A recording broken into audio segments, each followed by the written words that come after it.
who told them to put this candle out early? This candle has been selling out everywhere. So let's get into it. Cookie butter truffle. Now, why is the world on a cookie butter craze or a Biscoff craze? Because it was something that was readily not available to everybody. It was like a strictly an airline thing. And you know, when people can't have something they always wanted, they made it public and it went crazy. Okay, so boom. In 1932, Mr. Jan Boone, a Belgian baker, came up with the Biscoff cookie.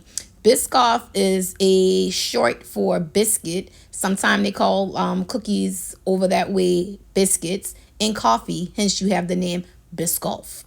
Okay, the flavors consist of like a really, really deep caramel and almost like a burnt caramel and some spices to complement coffee well.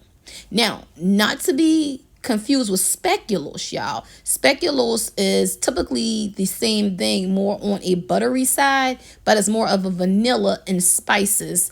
Think of speculoos as like gingerbread sister. Speculoos is not going to have a prominent gingerbread note, but in the same retrospect, speculoos, gingerbread, cookie butter, they all family. Cookie butter just been leaving the pack right now. So what that leads me to is with this candle, y'all. In this room, in my room, she throws well. It gives you like a solid sweet 8. Like I get that buttery Biscoff scent. Now you have to know what you're smelling, because if you take the if you took the cookies and you ground them down and you add cream to it, how people do it for cakes and all these things, that's what it gives me. It almost gives me like a cookie butter crust that you're going to bake with, per se, than the cookies out the pack. I don't get cookies out the pack with this. So I know you say, well, how did they get the cookies from the butter? Because the formula before you add the flour gave you this pasty consistency, and you keep whipping it and adding ingredients to make it thin, and it'll get like a peanut butter consistency.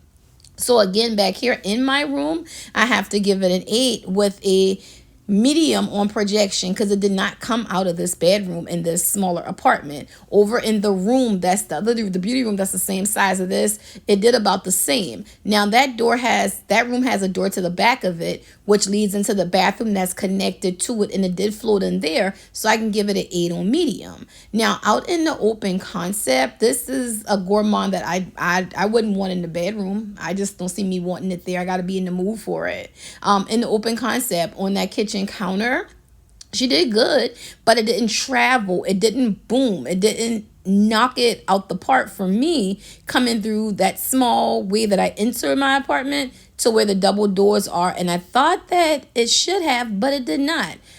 Nonetheless, though, I still can say roundabout for throw, you're going to smell it. So I give it an 8. Projection again on medium.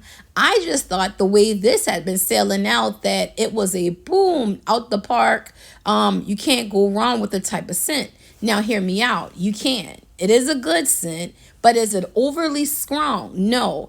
Can this rival Bay, who we did not see this year, peppermint sugar cookie? That's going to be a no, because of the peppermint, and that peppermint sugar cookie is always a knock out of the park, no matter where you put her. Now, for like a gourmand that's popular this season, I'm going to have to put this in the number 2 spot, and peppermint bark for me is going to take the number 1 spot. Now, truth tea, this is the only one I own, and although I give it good reviews, I don't need another.